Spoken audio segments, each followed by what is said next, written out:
pagi, siang, sore, atau malam. Assalamualaikum warahmatullahi wabarakatuh. Berjumpa kembali di mata kuliah mesin listrik dasar, masih di bab mesin arus searah ya. Bagian keempat kalau saya tidak salah.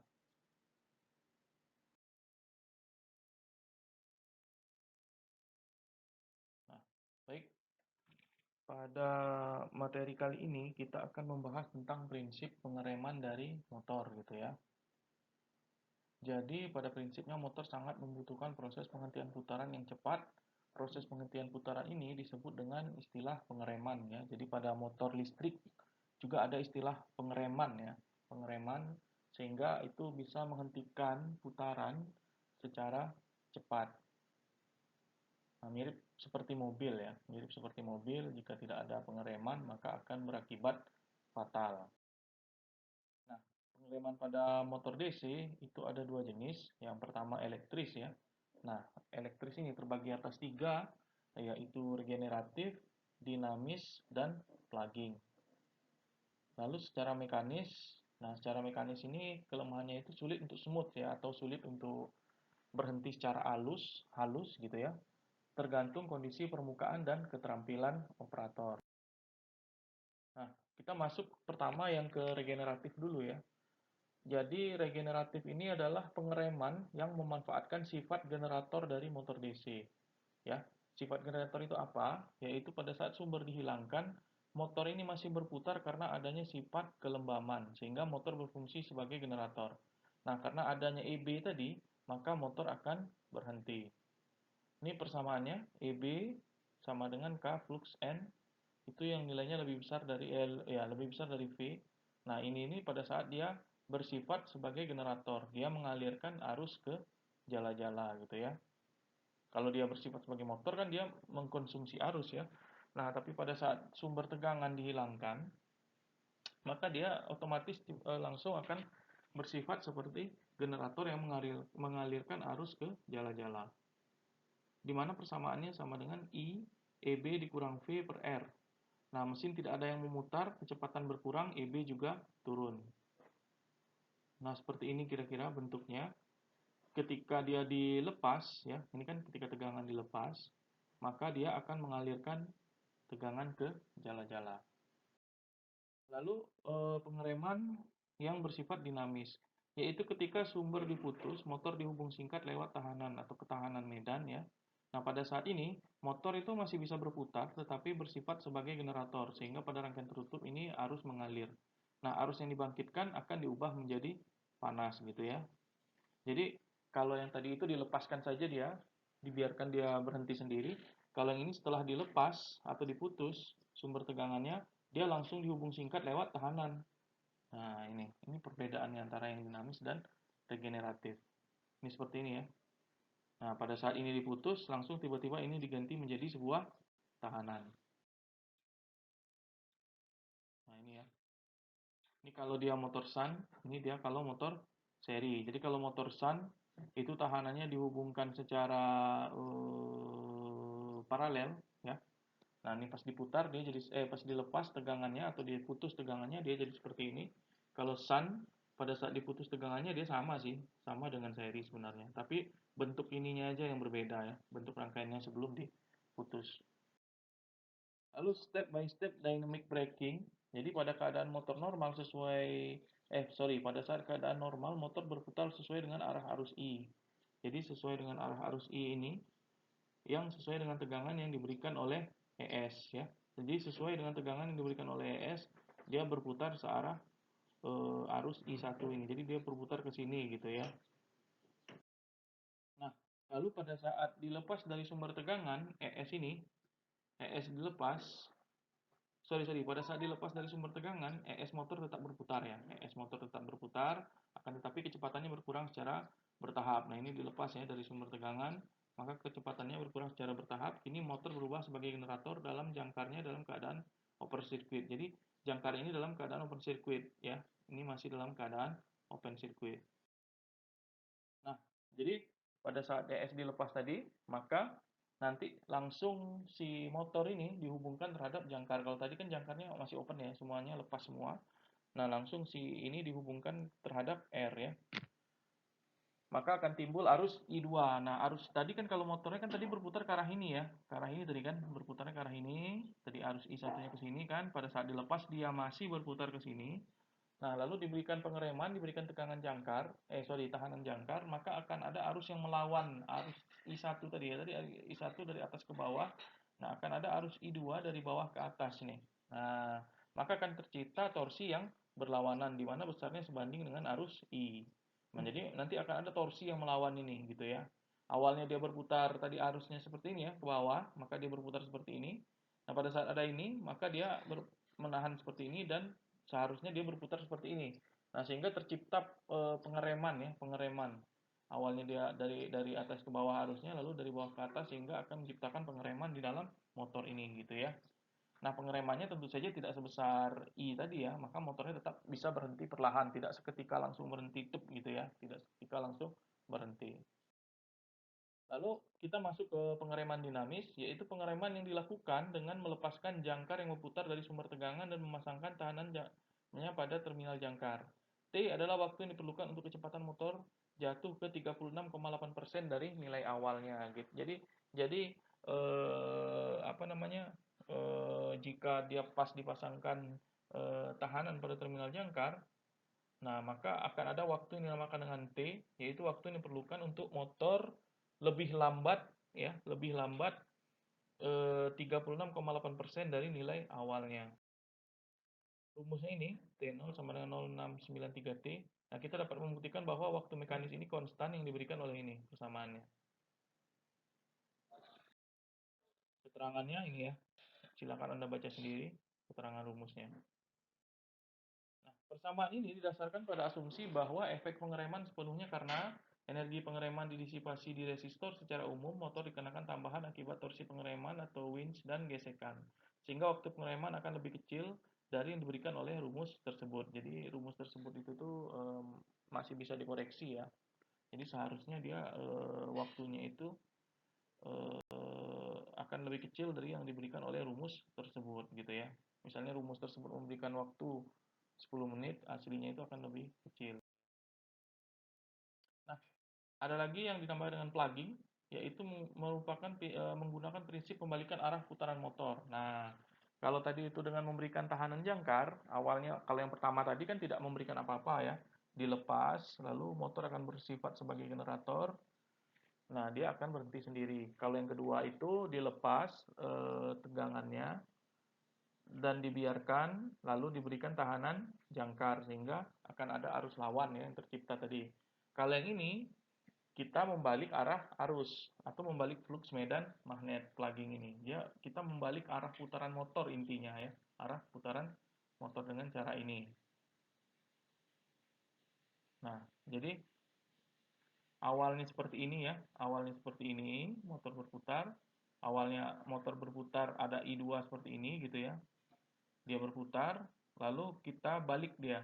Kita balik tegangannya sehingga arah putaran motor berbalik. Nah, dari awalnya dia berputar misalnya dari kiri ke kanan, pas diberikan tegangan lawan atau dibalik arah arusnya, maka dia akan berputar dari kanan ke kiri. Sebenarnya mirip-mirip ya, tapi ini tidak menggunakan R tuh ya, tidak menggunakan R. Kalau tadi kan yang perbedaan dengan yang tadi itu kita kasih tahanan ya, tidak kita kasih tegangan yang berbeda. Kalau ini kita kasih tegangan dengan polaritas yang berbeda gitu ya. Step by stepnya.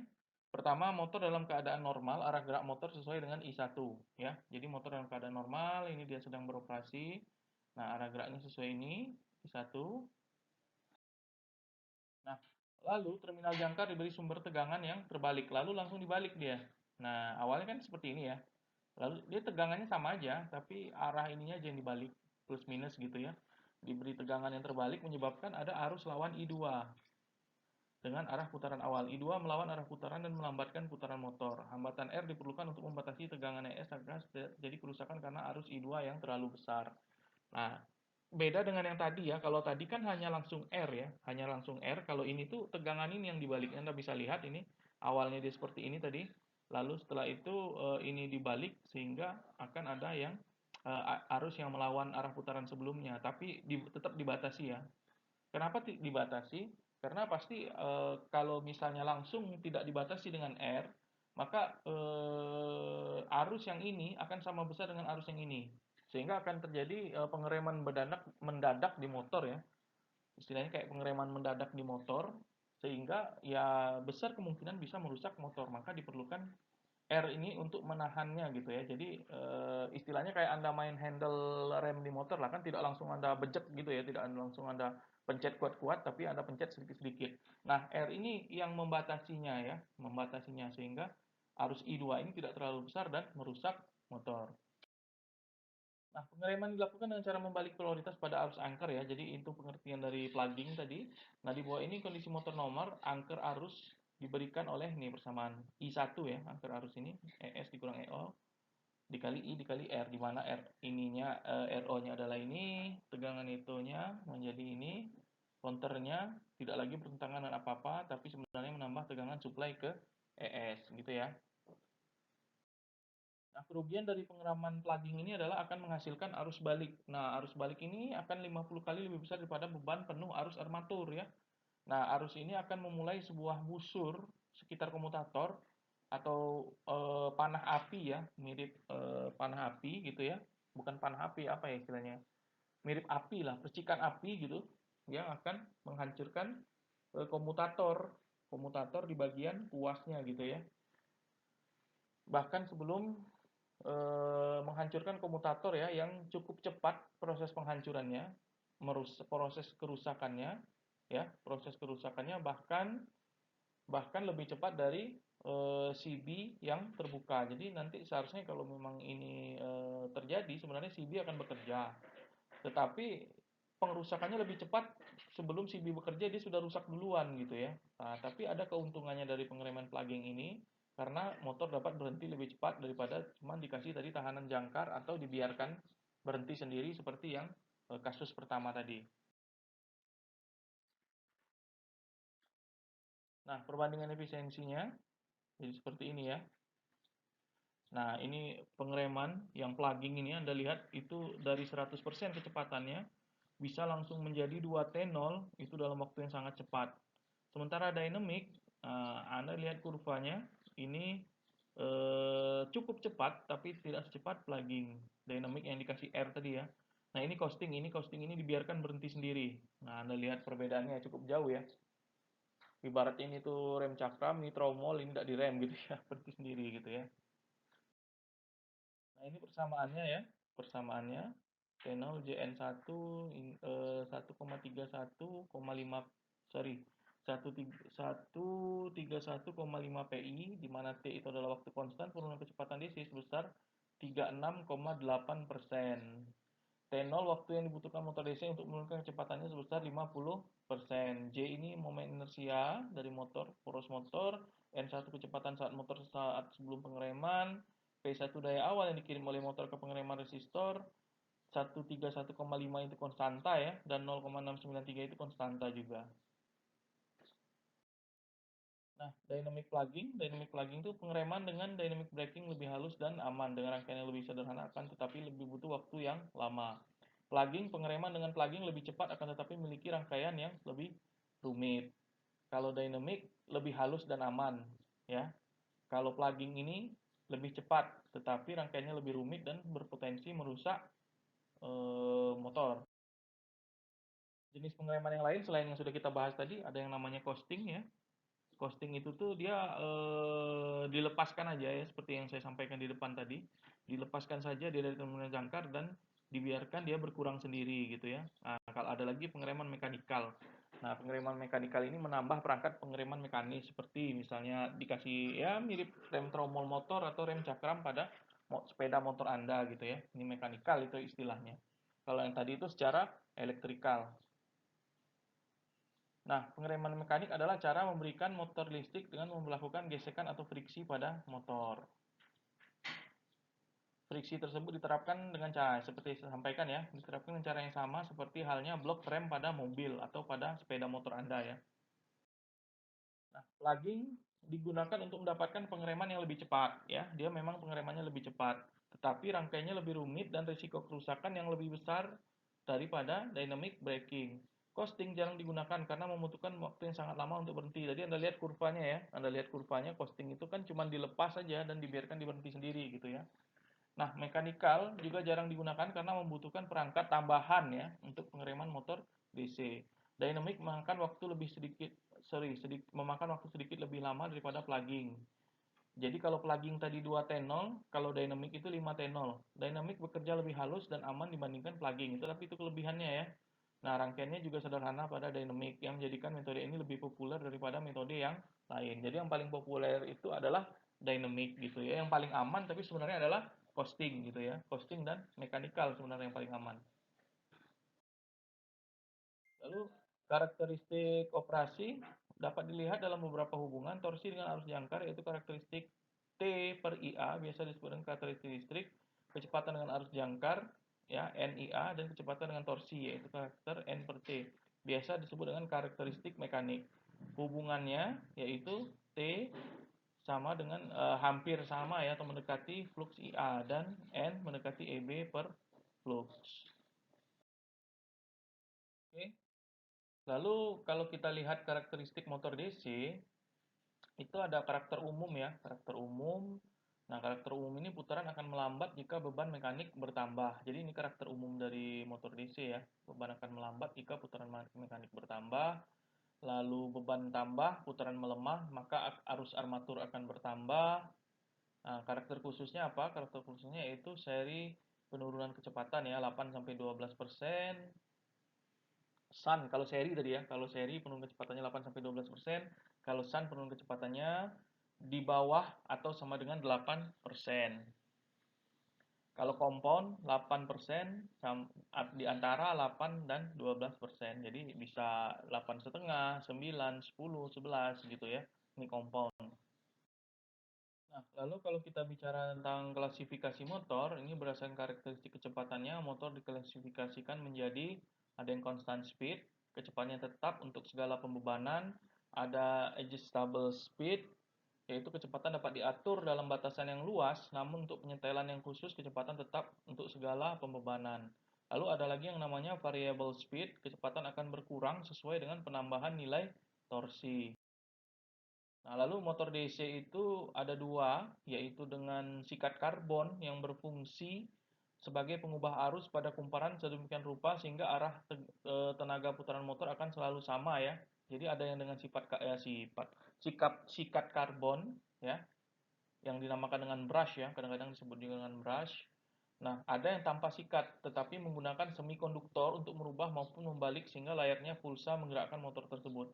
Tingkat kebisingan listriknya rendah karena putarannya halus seperti motor step, tetapi putarannya terus-menerus tanpa adanya per step ya. Dia itu mirip seperti motor stepper ya, tapi putarannya itu terus-menerus tanpa ada. Kalau motor stepper kan putarannya step per step ya, step misalnya 10 10 dulu kecepatannya 10 rpm, lalu 15, lalu 20 gitu. Dia tuh seperti itu kalau motor step, tapi kalau ini enggak, putarannya itu terus-menerus tetapi enggak ada step-stepnya ya, tapi lebih halus dia. Nah, lalu jenis-jenis motor DC yaitu motor berpenguatan terpisah ya, kumparan medan dan kumparan jangkar mempunyai sumber yang berbeda sehingga arus yang diberikan untuk jangkar dengan arus yang diberikan untuk penguatan magnet tidak terikat satu sama lain secara kelistrikan. Nah, ini seperti ini kurva karakteristik motor DC penguatan terpisah ya, seperti ini. Lalu ada juga motor berpenguatan sendiri, kumparan medan dan kumparan jangkar mempunyai sumber yang sama. Yang termasuk motor jenis ini adalah motor DC seri, motor DC shunt, dan motor DC compound. Motor DC berpenguatan terpisah, kumparan medan dan kumparan jangkar mempunyai sumber yang masing-masing terpisah. Nah, ini persamaannya, P sama dengan IARA ditambah EB, EB sama dengan K dikali N kali flux, flux sama dengan F dikali IF. Sehingga arus jangkar dan arus medan tidak saling mempengaruhi, seperti ini ya. Ini karakteristiknya tadi ya, seperti yang tadi. Nah, ini contoh motor DC berpenguatan terpisah, ini sumber kumparan medan, ini kumparan medannya. Jadi penguatannya terpisah, kumparan medan itu dia punya tegangan sendiri dan motornya punya sumber jangkar sendiri, makanya disebut dengan penguatan terpisah. Oke, mungkin itu dulu ya untuk kesempatan kali ini. Insya Allah akan kita sambung lagi minggu depan. Terima kasih atas perhatiannya. Assalamualaikum warahmatullahi wabarakatuh. Selamat pagi, siang, sore, atau malam.